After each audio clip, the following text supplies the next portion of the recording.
And well, Switzerland were pegged back, weren't they, by Qatar? Bosnia did really well against Canada. Bosnia, big, strong, set pieces, actually did really well, but tired towards the end of the game. It's like a greenhouse in the LA stadium because with the roof shut. So it would be interesting. Switzerland need to be better. I know that Granit Xhaka has had a go at the subs that came on. Basically saying we're a team. It's not about being wonderful. It's about coming on and being effective for the team. Because they were obviously leading 1-0 right to the end. So it's quite an important game because both under pressure now.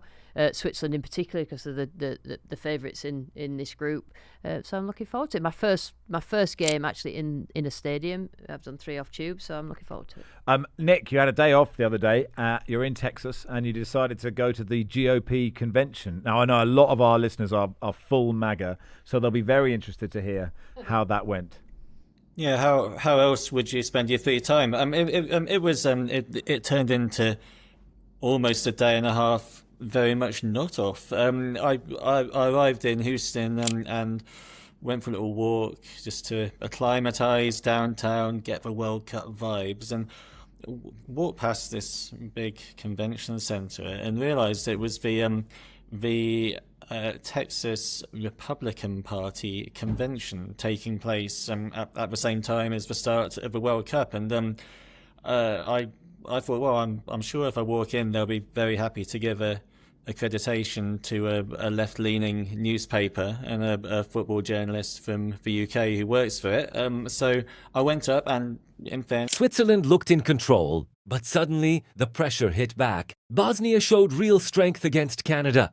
Powerful in set pieces, physical in duels, and never backing down. But just when it looked like they might hold on, the game slipped into a draw. In the heat of the LA stadium, roof closed, conditions heavy like a greenhouse, every small mistake started to matter more. Switzerland, the so-called favorites, are now feeling the pressure, not because they lack quality, but because expectations are rising fast. Granit Xhaka's message was clear. This isn't about individual brilliance. It's about the squad, the subs, the collective effort. Because in modern football, it's not just the starting 11 that wins games, it's the entire bench. And then a sudden shift in story. From the pitch to politics, a football journalist in Texas finds himself walking straight into a GOP convention during World Cup week. 2 completely different worlds colliding in one moment. Sport, pressure, politics, and chaos, all happening at the same time. That's what makes this World Cup story so unpredictable. Not just what happens on the field, but everything happening around it.